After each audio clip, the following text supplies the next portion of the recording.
Salamat. Ang ganda ng picture. Kaya pahapon. So, thank you. Alam niyo naman, hindi natin maintindihan si Brother Jerry. And of course, yung participants, no? Wala po kasi si Brother Jude. And, alam mo, serving the Lord, isang magandang gawain yun. So, really, hindi ko rin pinagpas yung opportunity to serve the Lord, no? So, our topic given to us by Brother Jerry, first leader, is Christian family. Sino po lahat ng participants? Tumayo po lahat. Hindi po sasayawi. Yan. So, yun. Sino po ang married? Married. Yan. Okay, kayo lang. Oh. Ngayon na, huwag kayo upo. Lahat naman po, no, service team tumayo din. Kayo ang sasayawi. Hindi. Okay.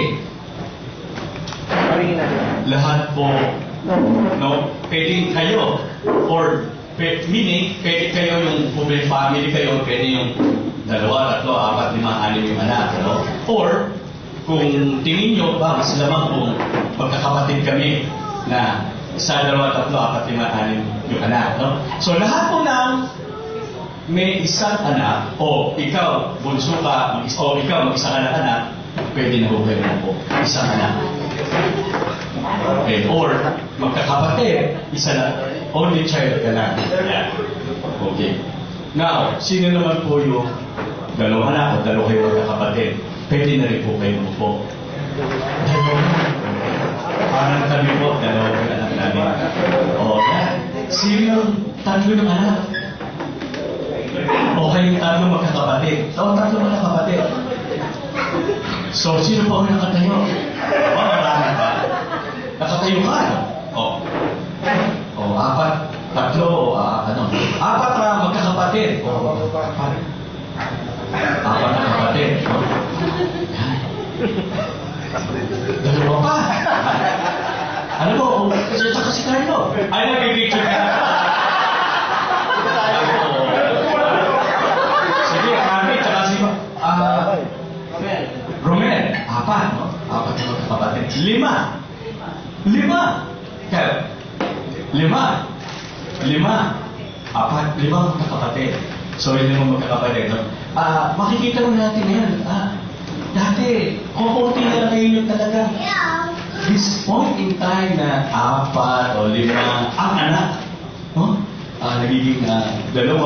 You know, brothers and sisters, yun na, ito yung plano ng Diyos na gusto sana niya na mas marami ang ating maging anak. At states here na God bless them, saying, be fertile and multiply and fill the earth and subdue it. Part of the plan of God, no? Na magkaroon tayo ng pamilya, magkaroon tayo ng mga anak. And makikita natin ang ating mga magulang because of the times changing now, no? The times changing now na sinasabi nga natin, masyado mabilis yung buhay ngayon. Ang bilis, ang dami kailangan. Even yung sa technology, no? Kasi, probably ang entertainment ng mga magulang natin, kaya mas marami tayo, eh. Gumawa na, no? And, keeping aside, really it's a blessing coming from God that we have children, no? And these children is really to grow with us. With me today, this morning, sa Talk na Talk Christian Family is my wife, Donna. And yun nga, with really short time na nasabi sa akin ni Brother Jerry, normally we bring our children. No? So happy that today, Saturday, my daughter, Joanne, is in Lasal, taking all the major subjects na kukunin sa semestral is theology. And of all major subjects, no? Sabi ko, I know business management or what? Then theology. And she'll answer that later in her video. And my son, who's now 19 years old, is 3rd year college. Supposedly, next week ang home weekend niya with us. He always stays sa bahay once every month lang. And dapat last week yun napaaga. Nandito siya. The thing is that today, sila sa Diocese of Cubao, they go to service celebration. So, he's there. Sayang. Sabi ko, Josh, sayang, nakapagbigay na to. But we will hear also just later sa video niya po. And yun lang, yung video po niya na yun, hindi siya nakaprepare for dito, but this video is yung naging talk niya when we are in Singapore na nagbigay po kami ng Christian family talk dun sa brothers and sisters natin sa Singapore. Okay, so what is family? Okay. Well, a Christian family, brothers and sisters, is an institution created by God. No? It's a creation by God. And you know the family is basic unit of society. It's a basic unit of society. And what is God's plan for us as a family? Yun nga, because it's a basic unit of society, it was meant to be so from the very beginning, as stated in Genesis 1:28. And it states here is, God blessed them, saying, "Be fertile and multiply, fill the earth and subdue it." And in Genesis 2, it states also, "The Lord God said, it is not good for the man to be alone. I will make a suitable partner for him." So that is God's plan for the family. No? Another is God created man, male and female, with their physiology so forth as to enable man to increase and multiply and fill the earth, as in Genesis 2. And God intended man and woman to be one, no independent individuals producing babies, but husband and wife raising a family. So this is family. No? And I will maybe talk more on the role of the husband and the wife. Okay. So what is the role of a Christian husband? The first is, a Christian husband assumes headship. So, as head of the family, we should be the provider. We should be the provider. And as head of the family, we should be the one to protect our family and loved ones. And me, I thank the Lord for the blessings He has showered us. And as the Lord said, when my sharing is that when si Donna, nag-retire po siya nung 2000, nag-merge po yung dalawang bako po, PBI Fires back, we're both from Fires back then. Sabi ni Donna sa akin, Dad, mukhang yung expenses natin, nasa iyo naman eh. Mukhang parang kaya mo na. Sabi niya, mukhang kaya mo na. Sabi ko, binibigyan pa ng lakas ng loob ni Donna. Oh. Para bang may gusto kang sabihin, Dad, retirement na ako. Wow! Bakit? Kaya pala? Kaya niya. And the Lord is so good. And, He's so generous, no? And I really would like to thank the Lord for all these things. Sabi ko nga, ang lilit pa ng mga bata. Ang lilit pa ng bata. Kaya ko, ako, kaya ko ba yan, Lord? Kaya ko ba yan, Lord? And now, my daughter Joan is going to work. And nag-work na siya. Maganda po, hindi ko naman siya pinibigyan na baon. So, sabi ko, nakakakita, pero ba't gano'n? Kasi ginawa naman po niya akong driver. It's part of my I'm willing to serve that, as a father. I'm willing to serve that, your daughter, your son, you still want to serve them. Kaya yung masarap gawin, no? Maski nang malilit sila. Sabi ko, malilit sila, ginagawa ko to. Ngayon pala, maski na nagtatrabaho na siya, ginagawa ko pa rin. Waiting sometimes pag nag-overtime siya ng 10. Alam mo na, ako overtime lang ako, pero overtime ko sa bangko, na alas 8 lang. Ikaw, alas 10. Minsan naman, mag-alas 8 ka na para sabay tayo umuwi. Though, inintay ko siya sometimes up to 10. So, that's it. And also, as a Christian husband, in Ephesians 5:25, husbands, love your wives as Christ loved the church. He gave Himself up for her to make her holy.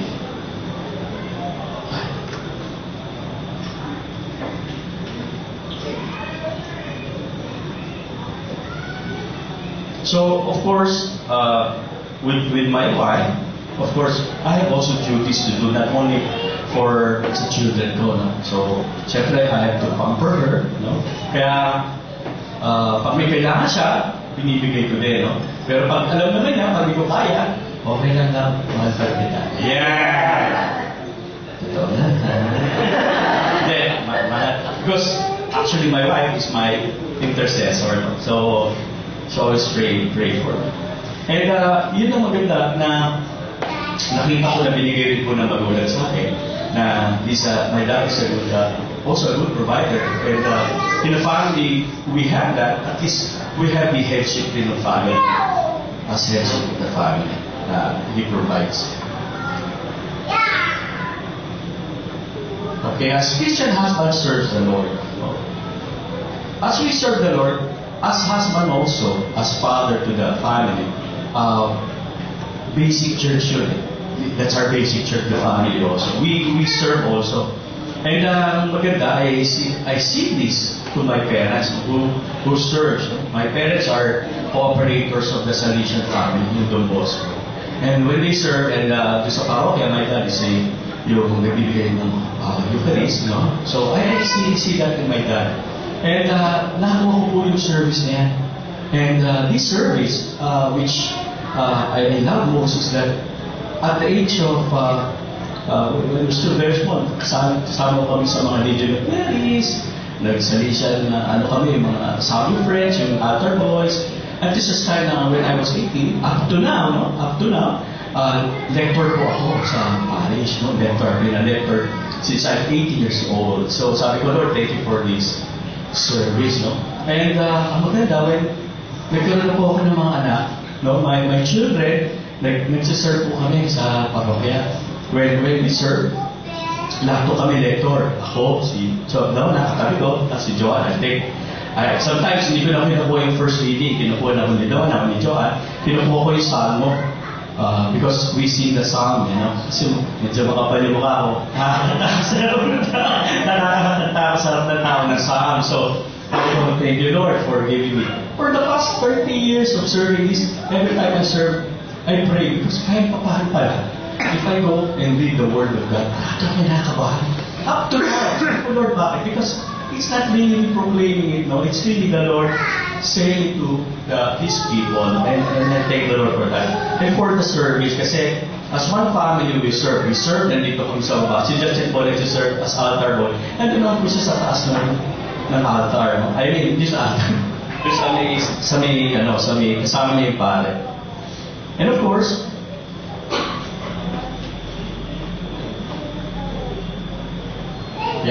okay. Let the greatest among you become as the youngest, and the leader as one who serves, for I am among you as one who serves. And one thing also is that we also teach, our children, train them also to be leaders. Kasi when we're still, when we're serving, we model our service to them. Ang nakakatawa nga when we started sa BCPP, ganyan, talit na si John, mas baby pa. No? And sa service, I am very blessed because I have action group leaders. Action group leaders is that like your discussion leaders now. May action group leader kami, si June and my Pangilinan who's going to be your speaker sana. Kaya sabi ni Dolan, huwag na tayong umaten. Sabi ni Dolan, kasi baby pa may 3 and yung isa baby talaga si Justin. Sabi niya, sabi ko naman paano ka din di mag-sister? Mag-a-action ko kami. Yung simanyan, kakapanganak pa rin na kay Dave. Bago kami mag-worship, pupunta sa corner. Magpapabedi. Paano siya? Mag-breastfeed siya. Sabi ko, ayan, tignan mo. Action group leader natin yan. Sabi ko, nga, paano kayo i-a-attend, nahihiya ka? Kasi kasama niya yung baby niya eh. Hindi lang yun, after 2 years, nanganak siya ulit kay, di ba ba? Kay Fiona. Si Fiona muna pala, tapos si Dave. Tapos, yun na, si John, tapos si Justin. So, kami, we serve kasi, we saw in our leaders, they're doing that also. So, they teach us also these things. And, brothers and sisters, we also give also our values, The values given to me by my parents, I also give that and give back that to my children. And they learn from us also these values. So wisdom is not just knowing a lot of things, but refers to practical ways of living according to God's way. So we tell them na, kasi I see that in my dad, sabi niya, tomorrow, ano gusto nyo? Nung malilit kami, pwede sabi, 10 o'clock, bus. Ganun siya. 10 o'clock, we will have a bus. Pero alam niyo, lumalakad siya, democratic na. Ano oras kayo magsisimba? Pero morning ka rin, 9. Meron doon, 8, 9, 10. Nasa rin. Ano namin, 8, 9, 10. Pag marami lagay, Jojo, 10. Ganyan. Yung majority doon siya. Majority, 10 o'clock, okay. Nag-serve na mo ng 6:30 yun. Magsiserve pa ulit ng 10. Magsisimba ulit siya ng 10 with the family. Which kami naman, ganun din. Ang ano naman namin is that, saan tayong oras merong service, then we will serve, we will attend mass sa ano. So, from there, ganun yung nagiging parang training natin for each other. So, training is not formal, but rather comes in everyday activities in the home. And I'm very blessed because my wife, mas prayerful pa sa akin. Though my dad, leads, my dad leads the grocery every day. Pagdating niya, mag-grocery kami. But in our home, I'm blessed. Si Donna naman nagpupush, maglilid ka na, Joe, maglilid ka na ng grocery, matutulog di anak mo. Okay. So we're the one leading the grocery. From there, we teach them. It's part of training them. Okay, and of course, a Christian husband is the spiritual leader. So, of course, I will lead my family, my wife, my children towards the Lord and in doing service and doing things for the Lord. And nakakatawa ko, lumaki rin sila sa BCBB. Like, hello. Ganyan po na ako kasama sa BCBB.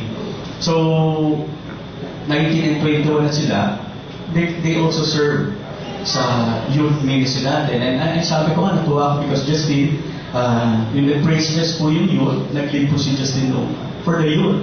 No?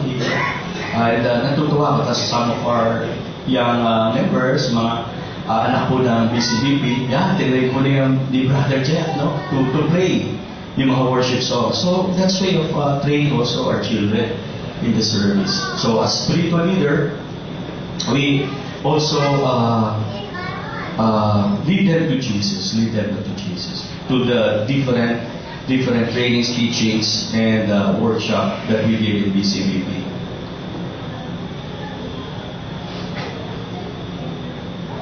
A Christian husband demonstrates affections and respect in his family.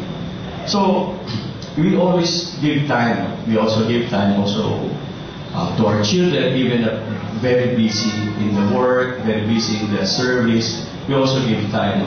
I remember one instance na where siguro naging way of life really of going to breakfast every Saturday.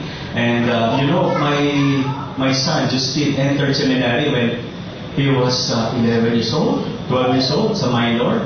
And it's very, very difficult. Donna was having a hard time at the start because syempre, ang nanay, ayaw niyang iwan yung anak niya ng minute pa di ba? And one Saturday breakfast, I was prepared for a men's breakfast, and pagdating ko sa table, minot na iniwan. Binasa ko. Hello, Dad. Can you give me 1 hour of your time? Can you give me 1 hour of your time? And then I was start praying. Sabi ko, Lord, ba't ganun? I'm serving you. But the Lord answered me back. You're serving me. Are you serving your family? Are you serving the children? I was, sabi ko, what? Am I serving you? Am I serving you to my Father?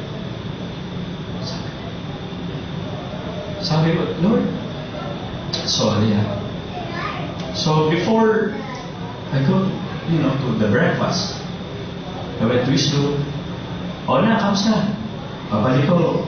Tayo Oh, Dad, sige. Okay, no problem. Kasi ayaw pagising ni Dora yan eh. Pagka home weekend, kasi parang baka po yan na yan, wala yan sa seminaryo, ganyan. Sabi ko, kasi pinamo ko, don't pamper din, gano'n. Kasi mag-iiba yung lifestyle doon sa seminary, right? Yung doon sa bahay. Eh, alam mo naman, nanay, gano'n eh. Parang, kailangan, kain na natin. Sabi niya, so, what I did is that, nung weekend niya is that sabi ko na, busy tayo, 7, 6:30, basketball tayo. So, basketball kami, 6:30. Kita niya, alam niya eh. Tinitingnan din niya ako, mag-breakfast ba si Daddy, ganyan. Pero alam mo, pakita nga ako. Dad, quarter na. Kaya di ka naman maligo mag-busy. Because he knows, aatin na ako na breakfast. Wait ako lang. Parin, sabi ko, thank you. Then after that, every time he's, sa bahay, up to now, we will watch movie, we will go out, Because yung time na share na with us, hindi kasi everyday we see each other eh. So yun, even my daughter. Kaya minsan meron kami mother-daughter, mother-son, minsan father-daughter, father-son, minsan buo. So we have that, we try that, parating have this quality time with your children. Have quality time. And because they see that in you. And that value of giving love and taking care of them. Yun yung masarap maganda. And the Lord will bless you that. And your children will give it back to you. So, praise God. So, for me, you see now the affection and respect that as a husband should give to the children, to the community, and most especially to my wife, Donna. So, these are some of the role of a Christian husband. Now I'll give the microphone to my lovely director.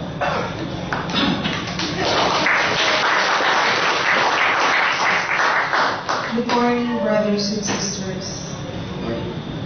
I'm discussing to you the Christian role of a wife. A role of a Christian wife. In Genesis chapter 2, verse 21 to 24, so the Lord cast a deep sleep on the man, and while he was asleep, he took out one of his ribs and closed up its place with flesh.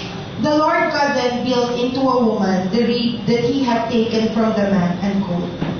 So, tingnan nyo doon, din pa lang sa Genesis chapter 2, verse 21 to 24, how important is the woman. So, we should be taken care of. Kaya huwag kayong papayag pag inaano kayo ng husband nyo. What I mean, they know. At in the first place pala, as a woman, you should be taken care of. Amen. A Christian wife is a woman of God with faith. Faith. In our spiritual life, make sure our own prayer life is in order. Let us pray and intercede for our husbands. Let us pray for the pastoral head of the husband. Kasi sabi nila, all the blessings will go to the husband. Kasi sila ang head ng family. Like Christ, He is the head of the church. So, we have to pray for our husbands. Kasi, sa kanila pupunta muna yung blessing before to us. So, di ba, pag ang blessing sa husband, lagi tayo nakaka-share from them. So, let us pray, and talagang make ulit that we will also go to Mass, pray the Rosary. Kasi, pag busy na yung husband, di ba? So, naiiba na lahat. Lalo na when our children are growing already, kahit na maliliit pa sila, laging may reason tayo eh.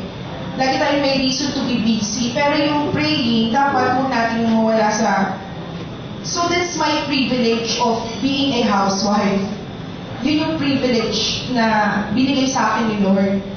For me, it's a blessing, it's a gift. Kasi I'm taking care of my children and my husband.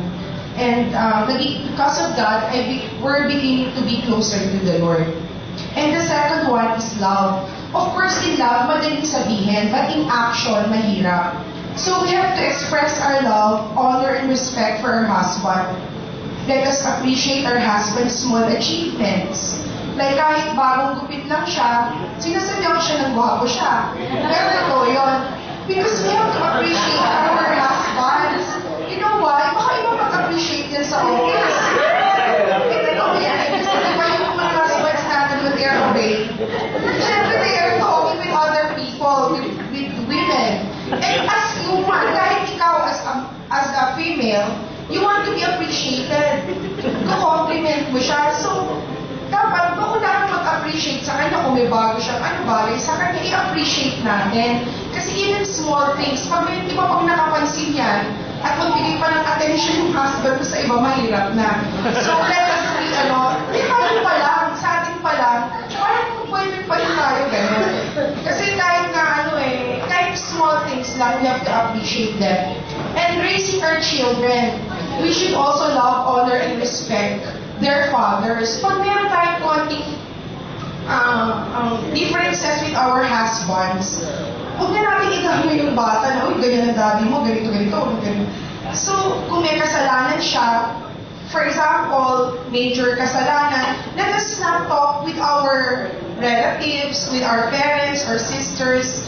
Let us pray to the Lord and talk to your husband. And also, kung hindi naman sa kanya, sa mother niyo o sister niya, at least, partido niya.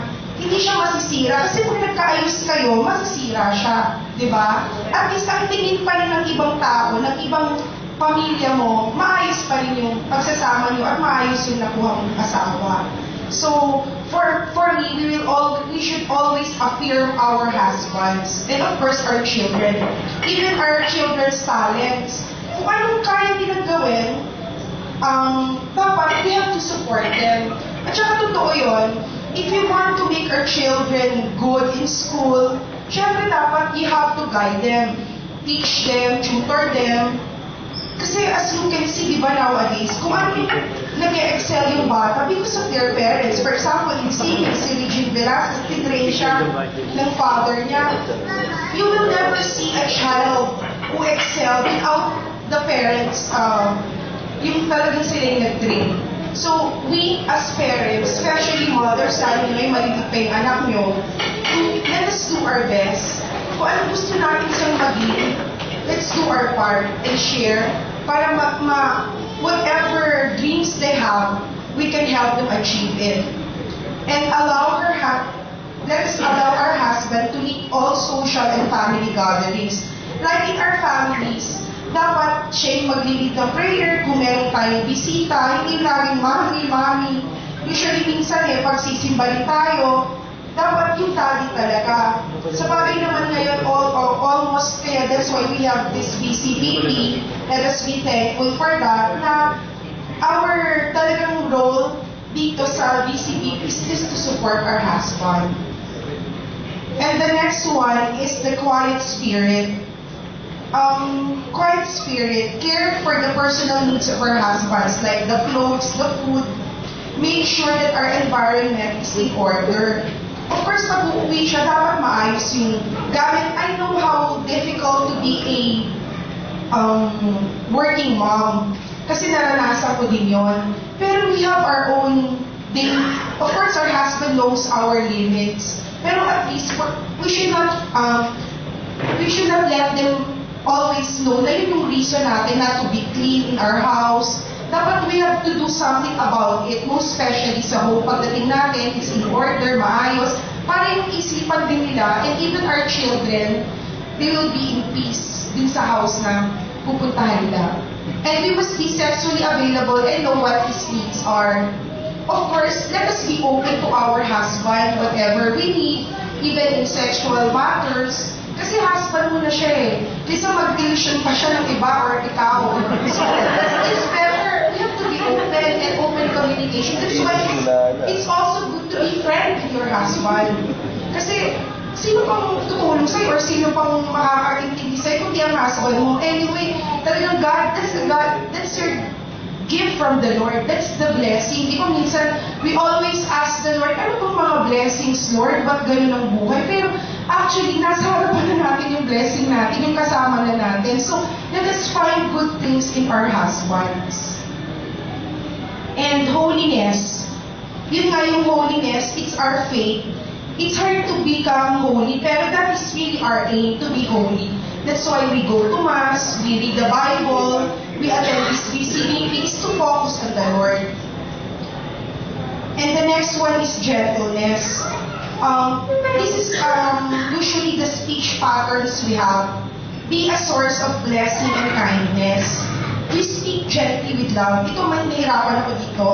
Kasi sometimes we are misinterpreted in our tones and choice of words. Even our intentions for our husbands are good. So dapat i-explain pa sa kanila ganun. Tsaka na sila mako-convince that we are really correct, yung wives. So it's really a matter of communication, good communication. A Christian woman must support her husband. A support here means we are a helpmate. Helpmate tayo. It helps form the vision of our family. What you want to be, your family want to be, a Christian family, it's your choice. So, it's always the mother because tayo yung magdadala sa ating mga husband and children. It carried out the vision with all the gifts, ability, and creativity given to a woman. And also, we can help our husband to carry our work and service. We raise our children like girls, di ba? Have you seen yung, nina-notice nyo ba yun? Our children wants to be us to be the model. Like yung mommy, yung girls, they want to be like us. Sabihin, sino ka mukha mo? Mommy ko po. Kasi they are proud of that. So dapat, we have to also check our actions, our words. Kasi we want them to be the best that they can be. So, sino model nila? Tayo lang lagi nakikita nila. So we have to be very careful in everything we do.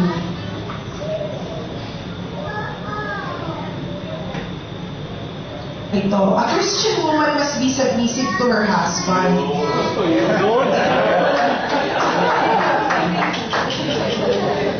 Ephesians 5, chapter 22 to 23. Wives should be submissive to their husband as if to the Lord, because the husband, is head of his wife, just as Christ is head of his body, the church. That's why talaga, the most important thing is the power of the Holy Spirit to you to pray for your husband to be good.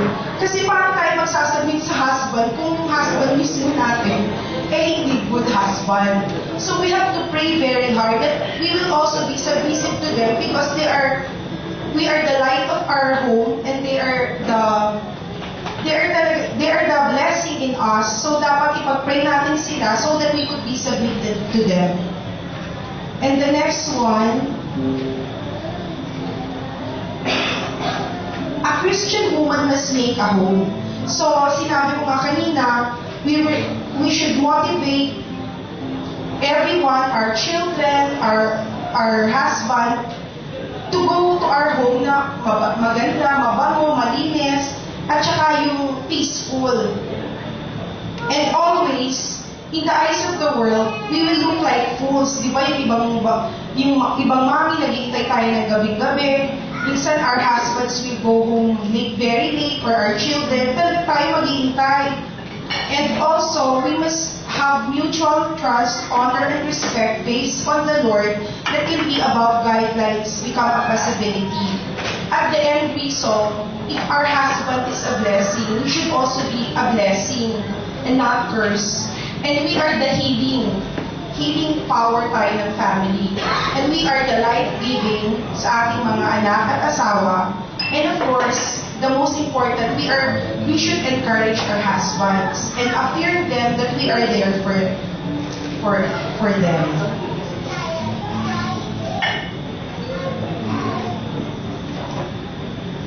So these are the 10 commandments of a husband and wife. So, okay, first commandment.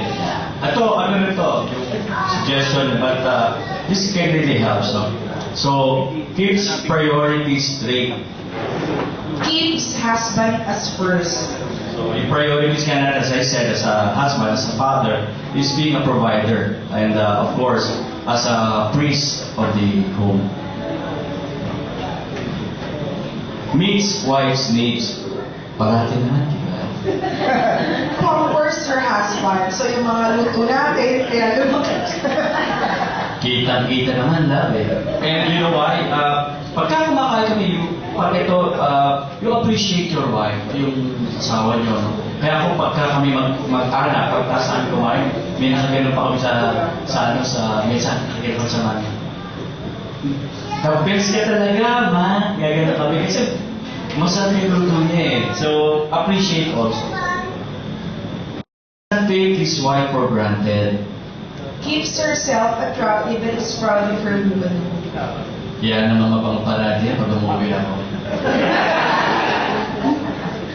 Makes his wife his partner. So, tama naman dapat yun na hindi siya yung homebody nga yung wife, no? But it doesn't mean na siya yung parang nag-release, pero talagang siya partner mo siya in prayers and doing all the service and doing all the things in the house. Keeps their romance alive. That's why there is an open communication, especially in our romance. Yung mga body language lang, no? Communication, sometimes, hindi lang naman tayo verbal. No? So, yung mga tingin mo lang. Ganyan. So, part of communication, verbal and non-verbal. Let's not squeeze the purse. No, because as a provider nga, we should see, no, and we should budget maybe yung sometimes kami nga when we buy something, mga major ticket na, parang malalaking bagay, pinag-uusapan natin, bibili ba natin ito, hindi natin bibili ito, need ba ito, hindi ito. Pagka hindi mo na, kasi masisira yung budget, especially when the children growing na, babayad ng tuition, everything. So, yun. So, para lang, pag merong kunyari, lalabas kami, may pupunta kami, yung isa pinag-ipon ako, may travel kami or may trip kami, maski na out of town na, merong budget for that. Lives within the budget. Ito lang hindi pagkakasyahin. Leads the way in discipline, of the children. Yung mister man, dinidiscipline naman ako niya. Makes their house a home. Which is very good. Yung isang, parang way of life na gusto na is that we're blessed is really yung prayer time, yung prayer time. And maganda yun eh. And yung way of life na binigay ng BCBP is very good. Especially yung parang pag may special, maski rin sana hindi special day eh. Parang yung honoring each other, affirmation, we do that often. Eat it and love it. Keeps the sense of humor in their marriage. Yeah. Leaves behind the problems at work. So, yun na, pag tapos na. Pagdating sa bahay, kasi baka galit ka rin sa opisina, madadalong pa sa misis mo, sarasar na yung pagkain, tapos ganyan ka pa. That's not ito, may kusan. Ayan, no? That's not. Sabihin ko, that's not. Hindi naman po ganun misis ko. Papainit lang ulo. Yeah, pero at least one thing pag prayerful, sometimes you lift it up to the Lord. Before you say something, you pray first and discern. Once you discern it, then say it lovingly. So yun naman ang namin sa communication as husband and wife or with our children. Discern first, pray. Para at least once we say to our children or to one another, medyo parang hindi naman sanitize, pero medyo lovingly na yung nangyayari. Yeah, stands up for his partner. Keeps faith with her husband. And of course, the 10, leads the way spiritually. Trust in the Lord. Yun. So, these are role of husband and wife that we normally do, no? And sana tayo din magawa din natin siya. Okay, at this point in time, brothers and sisters,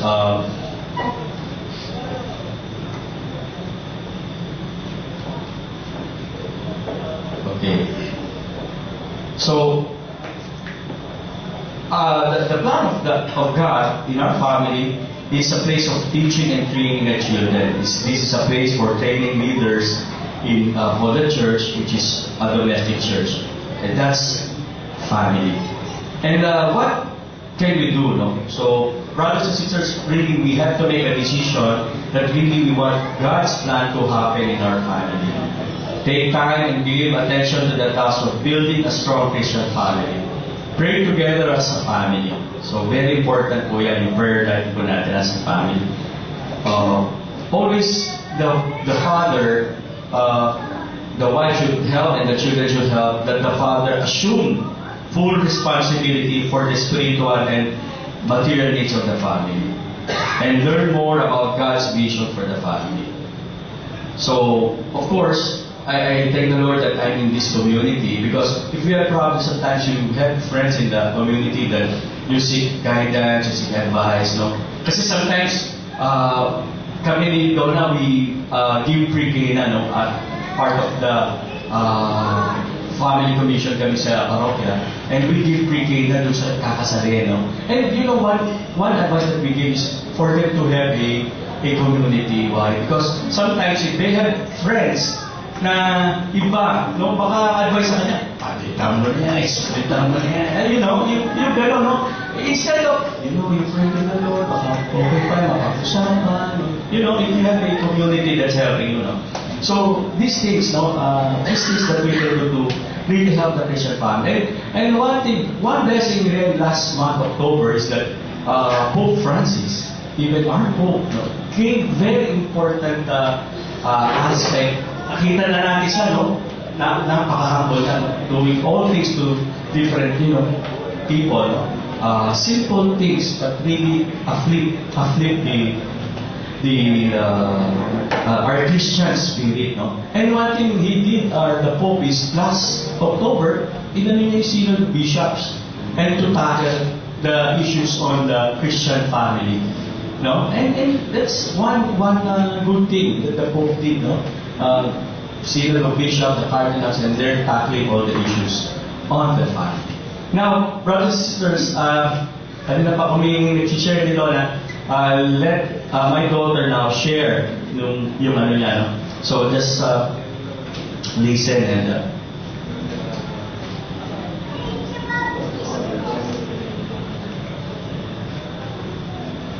tapos yung after that is the state and yeah. Okay.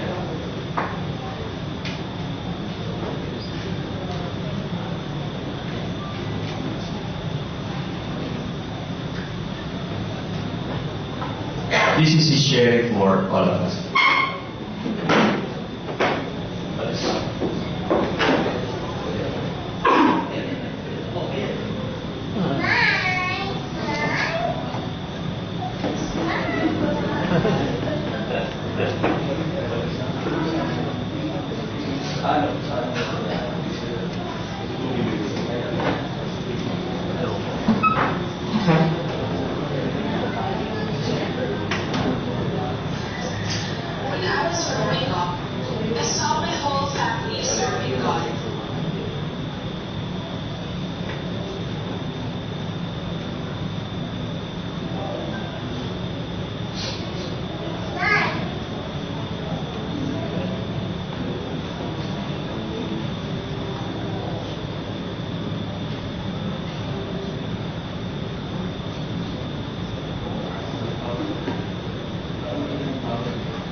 My father's parents were members of Familia ABS, a group belonging to the Salesian community. 21 years old. Currently, I work at Asian. Hi everyone! Ako po si Joanne Pabalan, the eldest and the only girl in the family. I am 21 years old. Currently, I work at HSBC in Global Trade and Receivables Finance Department. I'm currently studying at LaSalle, taking my master's in Applied Theology. Yes, you heard it right, theology. Why am I taking Applied Theology if I graduated with a business degree and currently working in a bank? When I was growing up, I saw my whole family serving God. My father's parents were members of Familia ABS, a group belonging to the Salesian community. My mother's parents are going to church every day. In our family, praying the rosary is part of our routine. It might be at home, before or after work, or during travel time. With my dad and mom, I saw them serving God by being lectors and commentators in our chapel and leaders in our parish. I saw them active in BCBP. There will always be singing of worship songs and prayer meetings in our house, which I didn't understand when I was a kid. My first prayer meeting, I was 8 years old. I will never forget that because I asked myself, why are these people closing their eyes, raising their arms, and murmuring their prayers? Why do they act so differently? That was before. Now, every time I hear any worship song from my mom or dad, I am familiar with it as well. As I got older, I look forward every time there's a youth or family activity in BCBP because it means worshiping God and seeing my childhood friends. I am proud to say I am lucky in BCBP. Nagpapasalamat po ako sa Panginoon na biniyayaan niya ako ng mga lolo at lola at mga magulang na naging modelo ko sa paglilingkod sa simbahan. I just wanted to be like my parents because I saw how happy they are in serving God. We're only two in the family, my brother and I. My parents are a big influence to us. When I was a little girl, I always wanted to be a lecturer in our chapel. That is why, when there was an opportunity, I was 9. I became one of the lecturers in the children's mass in our chapel. I also became a Lowell member or the ladies of the altar when I was in grade school. From third year high school until second year college, I loved spending my time with the parish scholars because I enjoyed teaching and playing with them. When I turned 18, I immediately joined as a member of the Lectors and Commentators Ministry in the parish. Iba po talaga ang feeling pag nagsiserve po kayo kay God, lalo na po kung kasama niyo ang inyong pamilya. For our family, we bear in mind and in our hearts that only God is the first priority. Everything will just follow and will always be in place. We are being called and given the opportunity to serve our Lord God through others and through the Eucharist. We cannot let it go. We cannot say no to God's goodness and everlasting love. Now, alam niyo na po kung bakit po ako kumukuha ng Masters in Applied Theology. Lagi po ako tinatanong kung bakit. Lagi ko lang po sinasabi na it's my interest or gusto ko lang. But I realized the answer is simple. It is because of my love for God. Nagpapasalamat po ako sa Kanya na hindi lamang ako ang naglilingkod sa Kanya, pati na ang aking buong pamilya. Totoo nga ang kasabihan, the family that prays together stays together. Well, I will change that.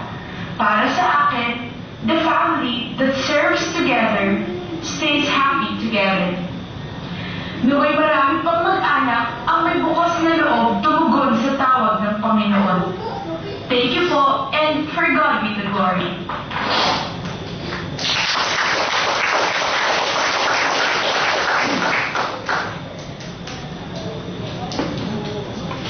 Yeah, so that's my daughter, Joanna, let's hear naman my son. And pasensya naman dun sa word kasi ginagamit po namin sa Singapore, no? Pero ito, really intended for Danghari.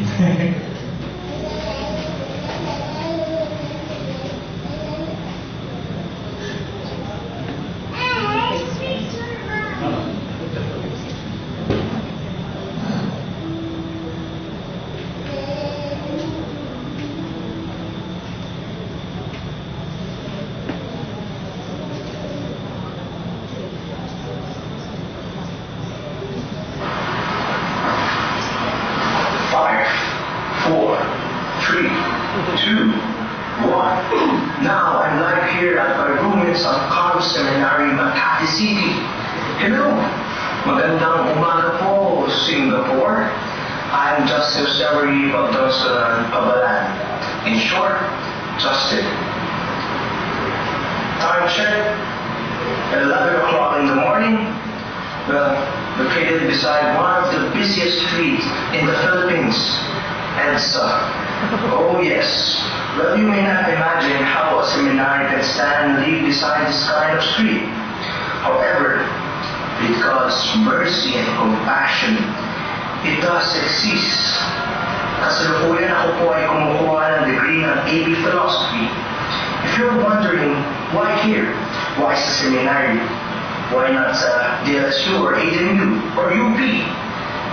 Why? Very simple answer.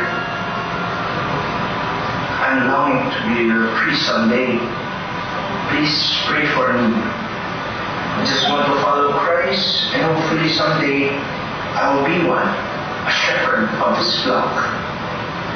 I have been inside the seminary for almost 7 years. Since I entered Our Lady of Guadalupe Minor Seminary, the high school seminary. From the minor seminary, I entered straight the major seminary.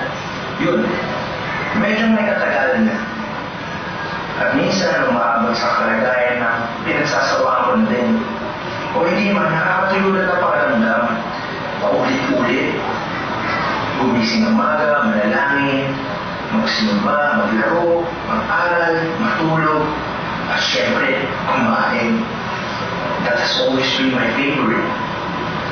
For a priest once said that kapag malakas kumain sa seminarista, malakas ang kanyang bukasyon. Shhh! Talaga naman. Hindi nga, Father. Anyway, in English communication, I wonder how I gained the great capacity to hold on and persevere. How did I find strength to sustain and continue answering God's call and fulfilling His promise? Once upon a time in a somber land named Las Piñas, there was this boy named Justin. Bata siya. Very cute. Chubby lang face, chubby lang kawan. He was 8 years old in that time. Added, this made him the biggest in the batch, yet tallest. He's very handsome. Anyway, I can still recall the fresh memories in my mind. BCBPH group in that time seems not yet exist well. I just often go with my parents in action group meetings in different houses of different groups by that time. For me, it was very strange seeing older people prayer meetings now. Wow, ano yun? However, I just remember my parents would say, may pakain dun. Which is my most favorite part. Years pass by, BCGP has witnessed my group, and in return, I've seen families have grown. At tuwing sasama ako ngayon sa parents ko, sasabihin usually na tito at tita sa BCGP, "Tira ba si Justin? Anak na!" Malamang, wala naman ako narinig si Justin pumuwi. Eh, wala eh. Only my family really did say that definitely. Kaya, thank you for Lord. Thank you for my family. Thank you for those who understand me. Masaya po sumunod kay Kristo. And it has manifested through my parents. Since I was young, served na sila ng serve as in. One time na, they are serving in different Catholic groups in a day, especially Sunday. Super umaga sa parish para mag-lector, medyo late sa umaga, mga 10 o'clock umaga, busy Sunday Mass, sa tanghali lunch meeting sa officers ng village, sa hapon seminary meeting for parents, sa medyo gabi sa Salesian family, full scale, halabasin yan. Therefore, if God will ask me na, Justin, may nagawa ba mga magulang mo para sa'yo? I respond with assurance, yes. At hindi lang po sa akin o sa ate ko. Kahit sa iba, sila po ay naglingkod para po sa inyo, Lord. Well, my parents have always been there. They have served as my alarm clocks to wake me up for attending classes. They have served as my calendars to remind me regarding my schedules. They have served as my music in order to put harmony in my life. They have served as my cars for my transportation and safety. They have served as my report cards in order to remind me of my studies. They have been everything for me. But the most important thing is that they have served as my rosaries in order to rediscover each day the mystery of God's passion, death, and resurrection. Every night we pray the rosary together as a family, and it has been our devotion. Truly, my parents have been God's gifts to us, and they are doing those things for God. I hope, and I believe in them. It has never been for their advantages, not for their gain, not for titles, or simply not for any praise, not for fame. Never. They're just simply doing everything for God. Siguro nga po, mukhang wala na akong ginawa. Well, may freedom naman po ako. They have given me options, opportunities, full of beautiful choices. Yeah, they will still suggest an option that is best suited for me. But still, I think the only thing that I have done is to obey. For true obedience comes after respect, and respect leads to love. Indeed, I love my parents. I always wanted to exert more effort, more love than them in return. Pero hindi ganun. And I assure you, it is not indeed to obey. Wala naman pong magulang ang gugustuhin ng kanilang mga anak na mapasama. Hindi po ba? I remember nagka-praise fest sa DCPP Las Piñas, led by the youth. Ako yung ginawa nilang worship leader. Grabe yun. I also remember nagka-fundraising concert. Asawa ng Diyos. Nasabi ako. You know, the group of children of BCPP members, including me, sang. Imagine that. Young as we are already doing things for love, care, and share. Dito siguro napasok ang kasabihan na like father, like son. Kasi my dad and I were participants in that concert. You know, iba talaga kasi magturo ang mga magulang. I can also recall the sports festival, family sports activity, may basketball game, teams ready, referees check, players warming up, basketball game, fight, bring it on, fans club, my parents cheer, shoot, then I shot from the 3-point range, breathing, dribbling, shooting very far. Slow motion, 3 points. Pasok. Chamba. Never. Family support, of course. Napakasaya ko nun. Kasi nandun mo ang tiwala ng pamilya mo eh. Masaya ka pag may mga kasama ka nagtitiwala sa'yo. Iba po yun. Sana maulit yun. First time ko kasi. Anyway, my parents always want to give. To give what is best for us children. Well, parents really want to give their best. And the best thing I think they can give us is to share their faith to their children. To share Christ to us is the best gift we can receive. Believe me or not, God promises an ocean of blessings. My mom taught me that. Hopefully hopefully you believe me and not take this as a joke. Noong bata ako, I do not believe in miracles.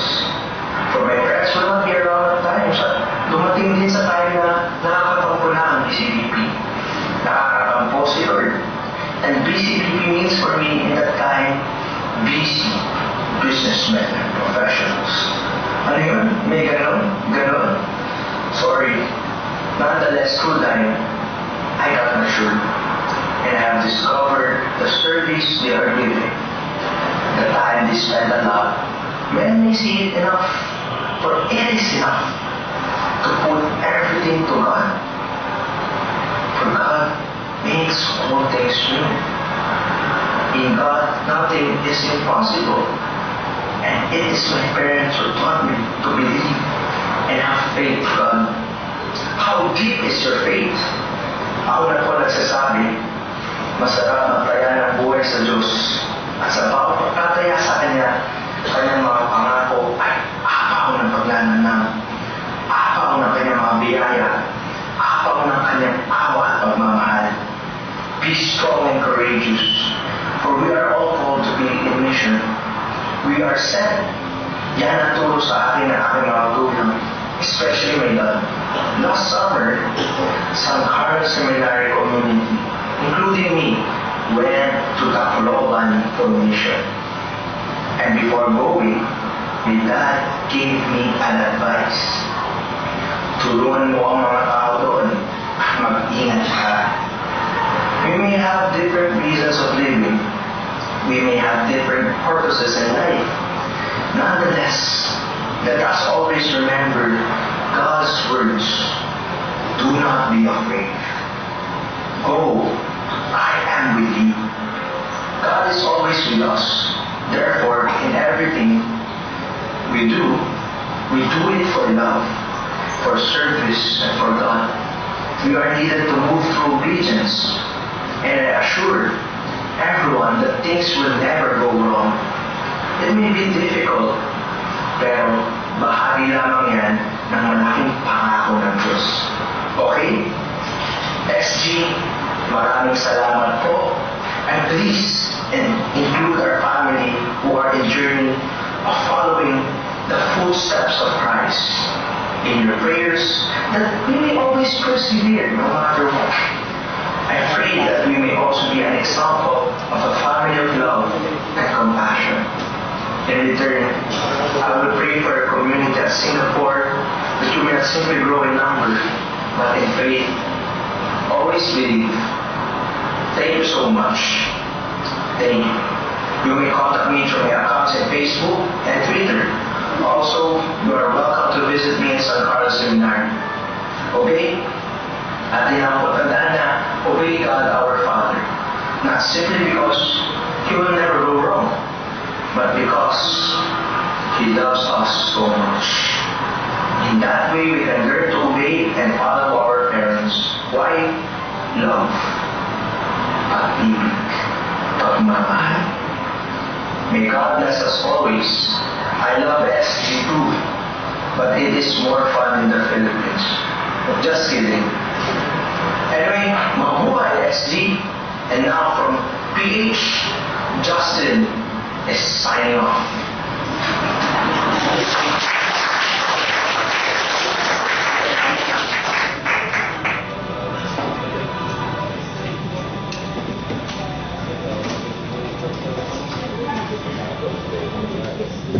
So that's my family, Joan, Justin, and of course my wife, Lola.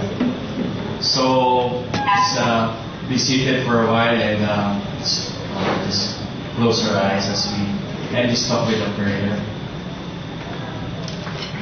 Lord, continue to bless our family. Continue, O Lord, to bless our home. May it be a place of harmony and living. Truly, O Lord, that your plan for the family continue, O Lord, as this is, O Lord, the basic duty of society. We thank you that we are created uniquely, O Lord. Help us to see our differences positively.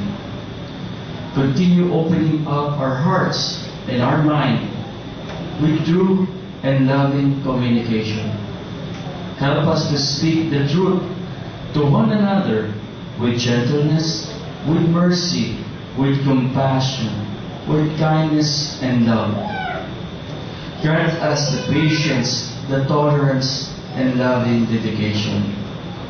Lord God, we don't know the number of our days on earth, but please continue to help us to show our love and care to each other and to grow old happily and loving together.